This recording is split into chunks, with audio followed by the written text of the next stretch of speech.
Então, pessoal, dando continuidade à nossa aula, agora estamos com uma ajudante aqui muito especial. Dá tchau pro pessoal da câmera ali. Dá tchau. Fala oi. Oi, Oi, pessoal. esse é o papai. Sim, esse é o papai. Fala oi, pessoal. Fala oi, pessoal. Oi, pessoal. Vamos aprender. Fala, vamos aprender.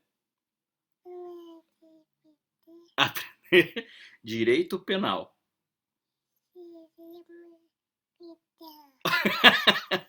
Dá um tchau pro pessoal que o papai tem que terminar de gravar a aula. Beijo. Mua.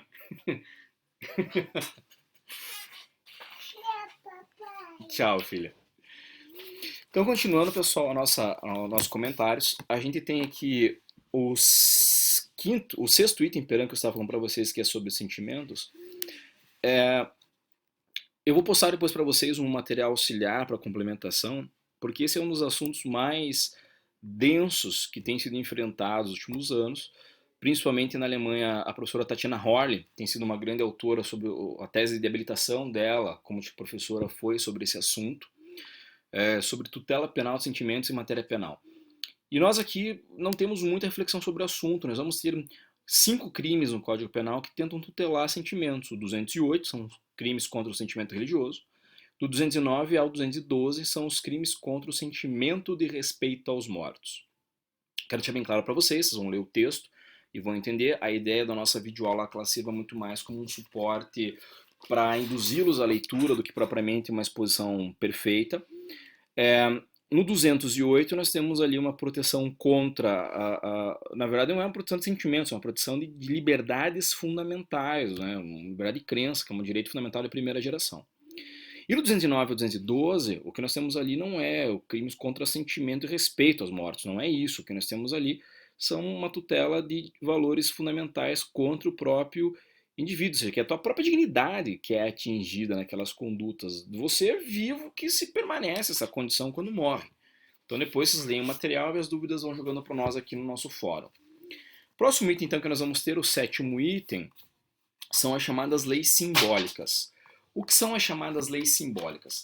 Leis simbólicas são leis que são construídas com um caráter claramente político, no sentido de você ter uma construção direcionada ao campo de votos mesmo. Então, veja, nós temos várias leis simbólicas.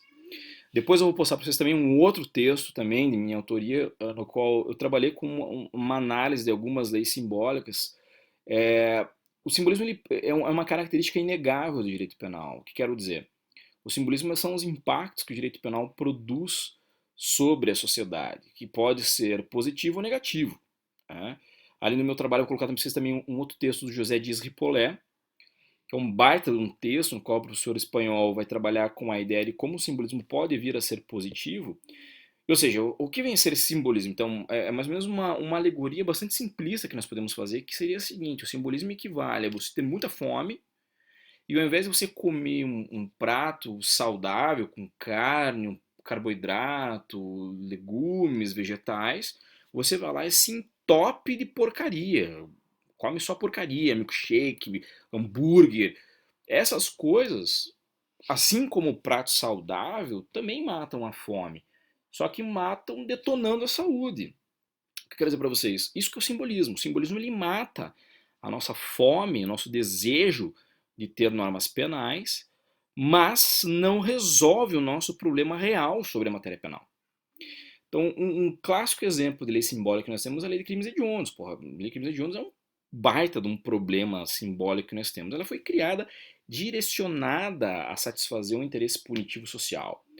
E o pior de tudo não é só a criação dela, foi a primeira modificação dela com a inclusão da chamada Lei Daniela Pérez, que foi contra a morte da atriz nos anos 90, que foi brutalmente assassinada, um caso gravíssimo, pelo seu par romântico da novela, salvo engano, Guilherme de Pádua, salvo engano o nome do ator, junto com a esposa dele, mataram a moça que era atriz, filha da escritora de novelas da Globo, tesouradas e facadas, uma morte brutal que ninguém está discutindo a gravidade do crime, não é isso.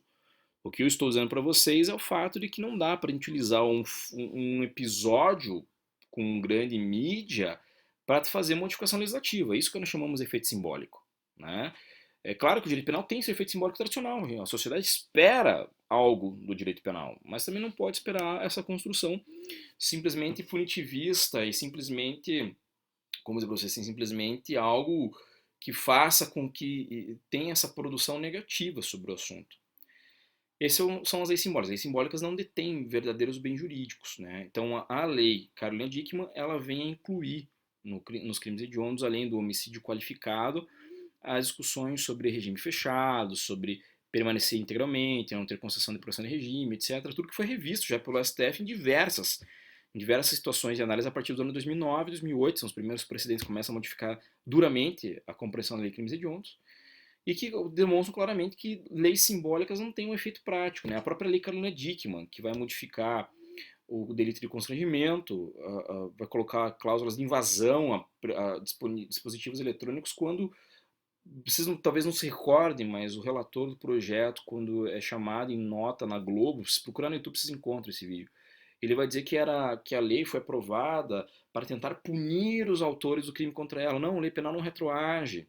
Então, assim, essas são leis simbólicas, as leis para enganar o povo, para dar essa sensação nossa de satisfação de fome, né? Ou seja, o cara tá comendo pastel de vento e tá achando que tá matando a fome, né? Então isso que é o simbolismo, tá? Próximo item também que nós temos que não podem ser equiparados a bens jurídicos, o oitavo, são os tabus. Os tabus entram para nós em diversos assuntos. Né? O que são tabus? Tabus são aquelas matérias que se entram como verdadeiros dogmas que nós não temos coragem suficiente ou maturidade suficiente para a gente poder discutir o assunto quanto sociedade. Né? Talvez hoje o maior tabu que o direito penal enfrente esteja vinculado às questões próprias de aborto. Né? É importante deixar bem claro que esse assunto do tabu é um assunto extremamente delicado, porque ninguém é favorável ao aborto. Isso é uma questão óbvia, né? Agora, o que a gente não pode, nenhum contexto de aborto é algo fácil, algo simples, algo tranquilo de ser realizado. Ele seja numa dedicação, numa reflexão, sabe, própria da mulher que decide por isso gigantesca. Só que não adianta a gente fechar os olhos para o problema e continuar criminalizando, a partir do artigo 124 até o 127 do Código Penal. São 3 modalidades de aborto punidas no Brasil que nós temos. Uma é quando a própria gestante pratica o aborto em si. Outra é quando o terceiro lhe provoca. Outra é quando a prática do aborto é feita sem a autorização da gestante. Não dá para a gente continuar nesse tipo de punição, mera punição, e aqui eu estou falando claramente que o tabu não é quando um terceiro provoca sem o consentimento da gestante, não é isso. Isso é crime. O que é tabu é nós retirarmos essa liberdade de escolha da mulher, já ver se o corpo é dela. Isso é um tabu. É um tabu que, para quem estuda um pouco de discussão de gênero, a Judith Butler vai ter alguns textos no qual ela fala como o corpo da mulher não é direcionado para ter essa autonomia ao longo da concepção da sociedade machista que nós temos. E por conta disso, a gente tem essa discussão toda. É possível ou não que uma mulher aborte? O que nós temos hoje de temática sobre o assunto é que a Alemanha, a partir do momento que regulamentou o aborto, teve uma redução drástica das práticas abortivas. O Uruguai, com a regulamentação do aborto, teve uma redução drástica das práticas abortivas. A verdade é que mulheres abortam. A diferença é que só morrem aquelas que não têm um suporte financeiro e um apoio médico familiar para poder fazer a prática abortiva. Então esse é um tabu que precisa ser repensado em práticas político-criminais. Né? Por isso que, por exemplo, o Estatuto do Nascituro é um passo no sentido contrário, de um debate que o direito penal já há muito tempo deveria fazer. Além disso, nós temos ainda uma nona questão, que são os objetos de proteção de uma abstração incompreensível. Né? O que é isso? São questões meramente subjetivas sem base empírica. Você, por exemplo, assim, vou criminalizar você me dar um ferimento na minha alma, no meu espírito, que não existe para fins de direito penal. Então não importa a tua crença, mas para fins de direito penal isso não existe. Então isso aqui é um objeto de abstração incompreensível. E por fim, temos na listagem do Cláusula as violações contratuais. Então, infrações contratuais não podem ser consideradas crimes. Para isso tem o direito civil que resolve essa matéria. Né? Agora, curiosamente, nós temos uma constatação numa legislação penal brasileira em que nós vamos ter uma punição de um ato contratual. Vocês ainda estão no início da faculdade, vão aprender ainda a partir, salvo engano, do quinto período, ou quarto, acho que é quinto. No direito empresarial, especificamente na lei de falências, nós temos um negócio chamado, um procedimento chamado recuperação judicial. E a recuperação judicial consiste num contrato feito entre o devedor e os seus credores para que se tenha uma forma de recuperação da empresa, de acordo com os trâmites do artigo 47 seguintes da Lei 11.101 de 2005, que é a lei de falência. Como é um contrato, o seu descumprimento enseja na punição, que é a transformação, né, ou convolução, como fala a lei, do ato de recuperação em falência. Mas há algumas disposições criminais sobre quem descumprir o contrato, sobre quem infringir algumas ordens de pagamento, etc. Isso é um desrespeito da nossa legislação de falência sobre a vedação que o Cocsim acertadamente expressa. Veja, um outro exemplo de infração contratual seria o sujeito compra um carro financiado no banco, não paga, ele não pode ir preso por isso. O que ele vai ter ali é justamente uma perda do bem, né, e a preservação da dívida. Aí, se eu falo isso, deve vir a você agora a dúvida sobre então a questão da prisão civil por alimentos. É óbvio que a prisão civil por alimentos, como o nome fala, é uma prisão civil e ela não tem uma característica de direito penal. Ali a conversa é outra. A gente pode até depois fazer um adendo ao vídeo, só para não fugir agora da temática aqui. Mas ali não estamos falando de violações contratuais. Ali é outra questão. Ali é um dever, até porque o pai ou quem for o garantidor do alimento é garante mesmo. Isso que é uma matéria de imputação no outro semestre. Mas, de qualquer forma, ali essa prisão civil, embora questionável do ponto de vista de sua efetividade, ela tem servido de forma para garantir que a pessoa que ela cumpra com os deveres da prestação obrigacional de alimentos.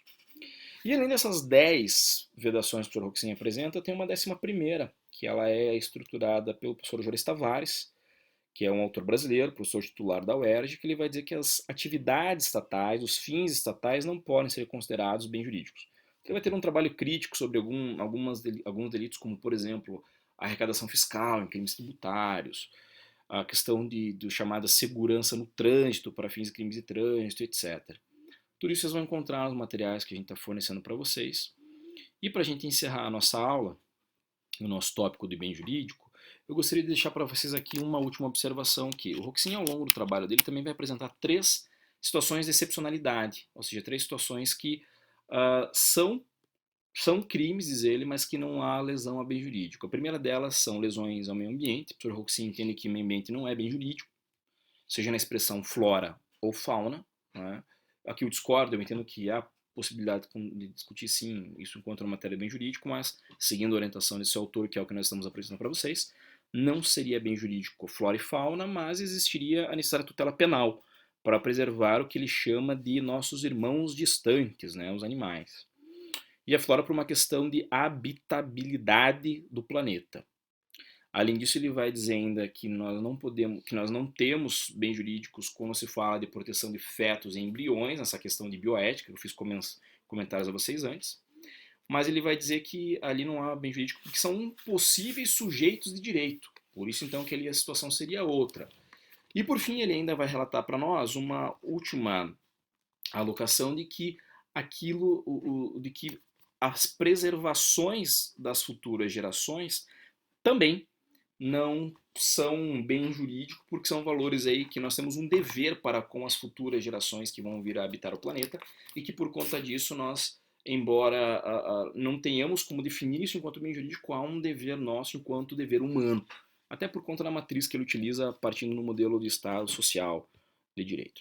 Tá certo, pessoal? A aula de hoje era isso, uma parte de feedback e outra parte de avanço, tá certo?